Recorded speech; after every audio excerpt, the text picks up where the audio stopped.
21 মানে মাথা নত না করা, আমার ভাইয়ের রক্তে রাঙানো 21শে ফেব্রুয়ারি। আমি কি বলিতে পারি?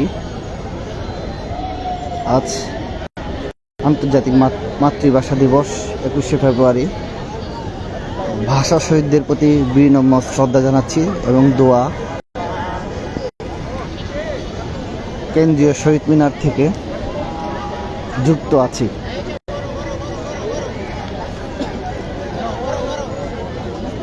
সকাল থেকে একটানা অসংখ্য মানুষ আসছেন, এখনো আসছেন।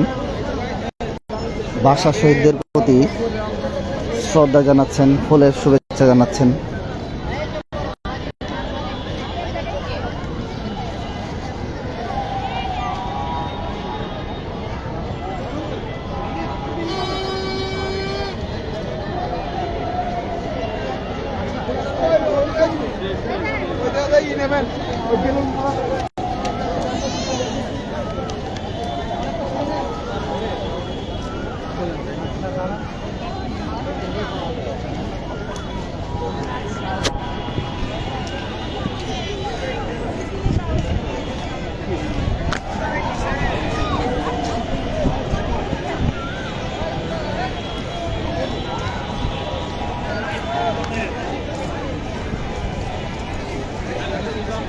আর ছবি তুললা যায় ওই